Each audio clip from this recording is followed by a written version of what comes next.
capítulo 12.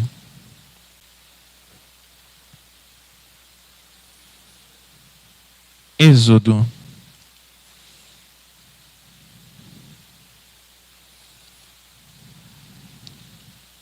Capítulo 12.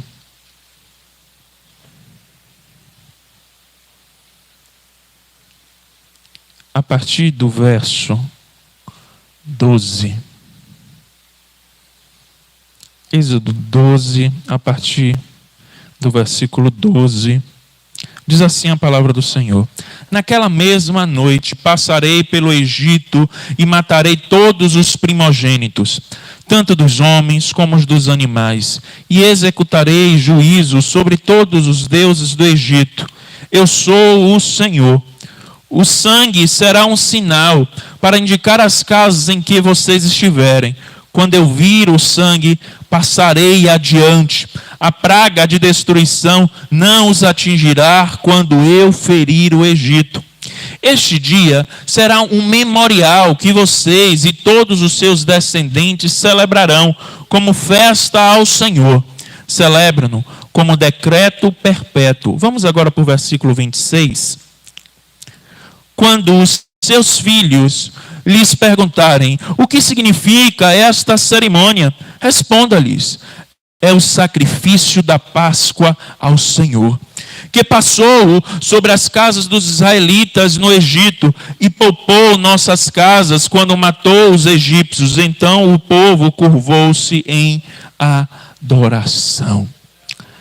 Nesta noite, eu gostaria de estar refletindo e meditando com vocês no seguinte tema: o verdadeiro significado da Páscoa.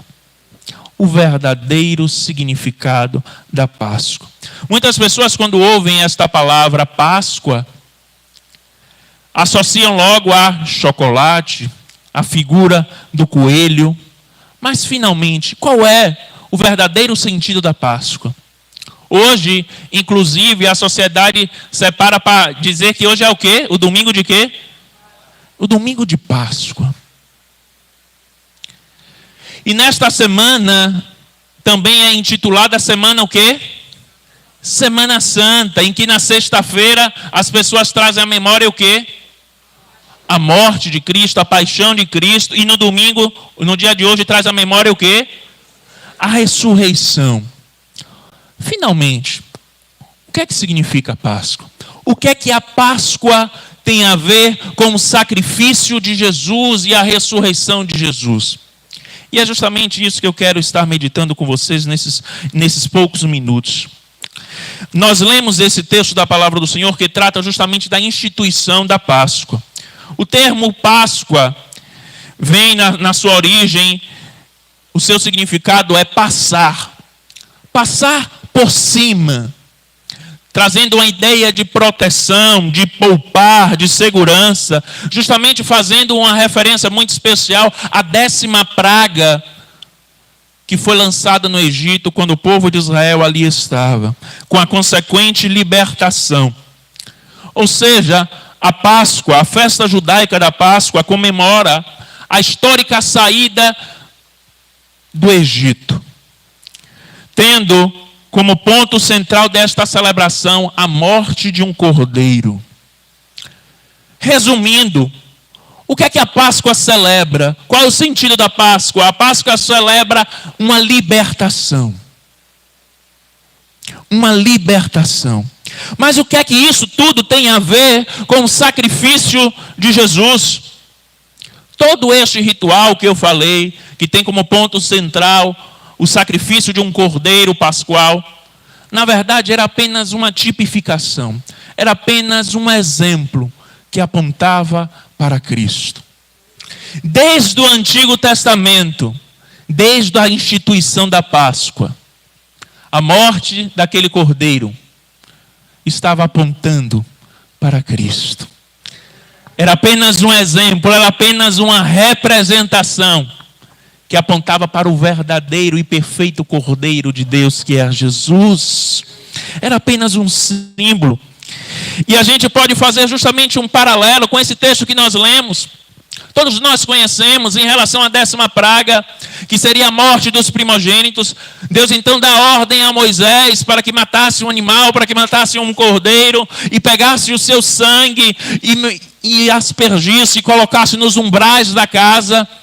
E quando chegasse o momento que a praga, a destruição, pairasse sobre o Egito, onde houvesse a marca do sangue, a praga iria passar por cima, não iria atingir. Assim também nós podemos aplicar isso para as nossas vidas. Na nossa vida, a marca do sangue do Senhor, a marca do sangue de Cristo, de modo que nós temos a salvação, que nós temos a proteção do Senhor. Nós estamos guardados por esta marca. Jesus é o perfeito Cordeiro Pascual. E eu gostaria de ler alguns textos que retratam acerca disso. Eu vou estar lendo para ganharmos tempo. Abra sua Bíblia no Evangelho de João, capítulo 1,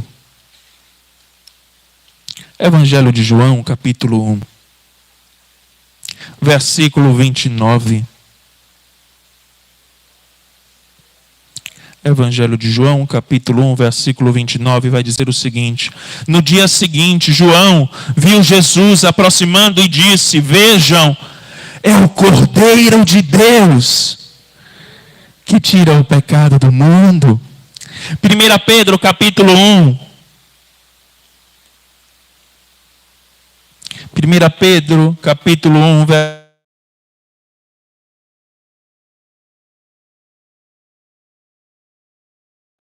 que vocês foram redimidos da sua maneira vazia de viver, transmitida por seus antepassados, mas pelo precioso sangue de Cristo, como de um cordeiro, sem mancha e sem defeito.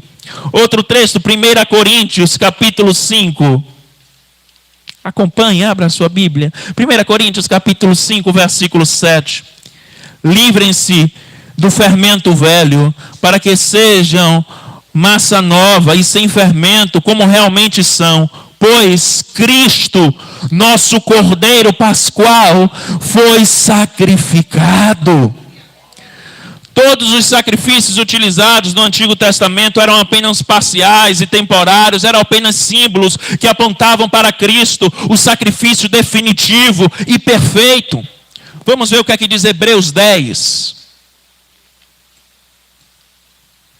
Hebreus capítulo 10, versículo 1, vai dizer o seguinte: a lei traz apenas uma sombra dos benefícios que hão de vir, e não a sua realidade. Por isso, ela nunca consegue, mediante os mesmos sacrifícios repetidos ano após ano, aperfeiçoar os que se aproximam para adorar.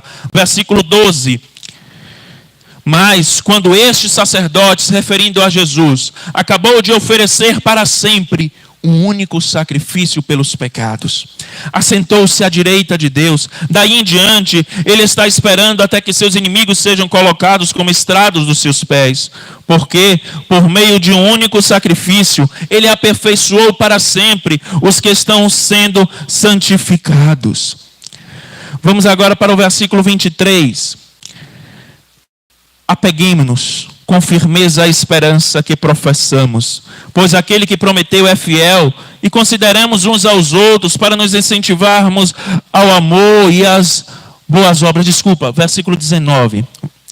Portanto, irmãos, temos plena confiança para entrar no Santo dos Santos, pelo sangue de Jesus, por um novo e vivo caminho que ele nos abriu por meio do véu, isto é, seu corpo. Temos, pois, um grande sacerdote sobre a casa de Deus. Sendo assim, aproximemo-nos de Deus com um coração sincero e com plena confiança de fé, tendo os corações aspergidos para nos purificar de uma consciência culpada e tendo os nossos corpos lavados com água pura. Apeguemo-nos com firmeza à esperança que professamos, pois aquele que prometeu é fiel. Esses versículos em Hebreus retratam que o sacrifício de Jesus foi perfeito, definitivo e pleno, e por isso único e suficiente. E justamente para confirmar esta realidade, quero perguntar aos amados irmãos: qual foi o período festivo em que Jesus morreu? a Páscoa. Foi uma mera coincidência? Não. Confirme isso. O Evangelho de João, capítulo 18, versículo 39. Evangelho de João, capítulo 18, versículo 39. Pilatos vai estar fazendo esta declaração. Vai dizer o seguinte, 18:39. Contudo, segundo o costume de vocês, devo libertar um prisioneiro por ocasião da Páscoa. Querem que eu solte o rei dos judeus? O sacrifício de Jesus ocorreu justamente no período da Páscoa, evidenciando que por meio da sua morte e ressurreição, temos a verdadeira libertação. Vimos que a Páscoa celebra a libertação. Cristo, confirmando que através do seu sacrifício daria a verdadeira salvação e libertação, morreu justamente nesse período, confirmando esta realidade. A obra redentora de Jesus traz não uma libertação apenas política, econômica, não. A verdadeira libertação não é esta. A verdadeira libertação é a libertação espiritual, que foi através do sacrifício de Jesus que nós obtemos e que nós podemos ter, que é a libertação da escravidão de Satanás, do pecado e da condenação eterna. Veja o que está escrito em Colossenses capítulo 1. Colossenses capítulo 1, versículo 13 e 14. Colossenses 1, 13 e 14 vai dizer o seguinte: pois ele nos resgatou do domínio das trevas e nos transportou para o reino do seu Filho amado, em quem temos a redenção, a saber, o perdão dos pecados. Versículo 20, por meio dele reconciliar-se consigo todas as coisas, tanto as que estão na terra, quanto as que estão nos céus, estabelecendo a paz pelo seu sangue derramado na cruz. Antes, vocês estavam separados de Deus e na mente de vocês eram inimigos por causa do mau procedimento de vocês. Mas agora, ele os reconciliou pelo corpo físico de Cristo, mediante a morte, para apresentá-los diante de Deus, santos, inculpáveis, livres de qualquer acusação, desde que continuem alicerçados e firmes na fé, sem se afastarem da esperança do Evangelho que vocês ouviram e que tem sido proclamado a todos os que estão debaixo do céu. Este é o Evangelho do qual eu, Paulo, me tornei ministro. Por meio da cruz, nós temos a cura da enfermidade e do pecado. O real sentido da Páscoa aponta para a cruz, para a obra libertadora que Jesus operou por meio do seu sacrifício. Filipenses, no seu livro Decepcionado com Deus, ele vai dizer que o domingo da Páscoa revela que o sofrimento não vai prevalecer. O domingo da Páscoa revela que o sofrimento não vai prevalecer. E justamente nesta noite, nós estaremos celebrando a ceia. Nós estaremos celebrando a nossa libertação. Nós poderemos estar jubilando e dizendo: eu sou livre, porque Cristo tomou sobre si a minha condenação. Eu sou livre através do sacrifício de Jesus. Vamos todos repetir esta verdade: eu sou livre através do sacrifício de Jesus. Vamos todos repetir também o que está escrito em Romanos 8:1. Vamos lá: nenhuma condenação há para os que estão em Cristo Jesus. Podemos celebrar a nossa liberdade, podemos celebrar a nossa libertação, porque Cristo morreu por nós. E não apenas morreu, mas ressuscitou. Este é o real significado da Páscoa. Cristo anunciando a nossa libertação. Através da cruz de Cristo nós temos esta libertação no nome do Senhor Jesus. Que o Espírito Santo, de uma maneira muito mais apropriada, possa estar aplicando esta mensagem na nossa mente e no nosso coração, no nome do Senhor Jesus. Neste momento,